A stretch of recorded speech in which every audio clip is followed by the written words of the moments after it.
une autre voie. C'est l'histoire d'un jeune homme qui connut sa vocation très tôt, il avait à cœur de sauver des vies. Son parcours scolaire fut si brillant qu'il était toujours major de promotion.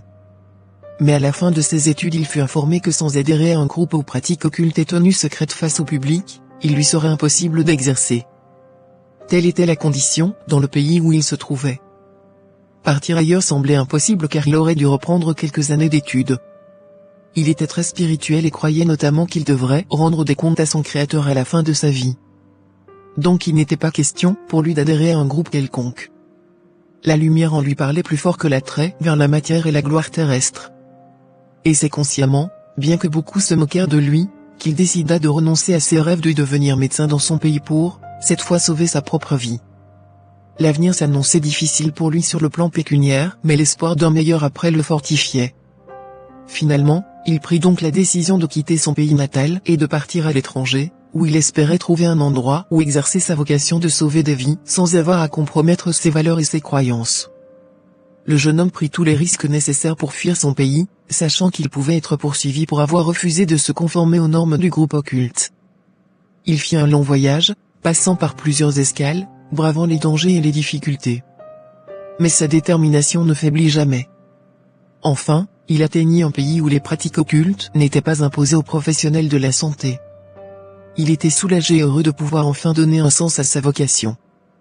Il s'inscrivit à l'université et poursuivit ses études pour devenir médecin, cette fois-ci dans un environnement qui respectait ses convictions. Son parcours scolaire ne fut plus aussi brillant qu'auparavant, mais sa passion pour aider les autres et sa volonté de sauver des vies le motivèrent à donner le meilleur de lui-même. Malgré les difficultés, il travailla dur et se forma pour devenir un médecin compétent et engagé. Au fil des années, il se fit un nom dans le domaine médical.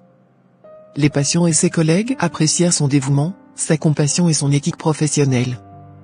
Il était respecté pour sa compétence et son intégrité.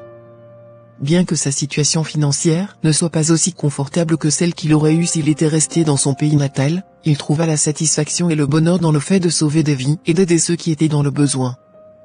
Il savait qu'il avait fait le bon choix en renonçant à la gloire terrestre, pour suivre la voie de la lumière.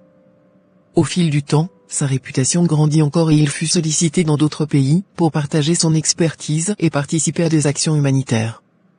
Ces expériences lui permirent de réaliser son rêve initial, de sauver des vies tout en restant fidèle à ses valeurs. Le jeune homme qui avait connu sa vocation très tôt réalisa finalement que le véritable bonheur et l'accomplissement résidaient dans la poursuite de ses convictions profondes, et non dans la recherche de la reconnaissance ou de la richesse matérielle. Son histoire a inspiré de nombreux autres jeunes qui, comme lui, se trouvaient confrontés à des choix difficiles entre leurs rêves et leurs valeurs. Il leur a montré qu'il est possible de suivre sa vocation tout en restant fidèle à soi-même, en surmontant les obstacles et en trouvant la force sur le chemin de la lumière. Gratitude.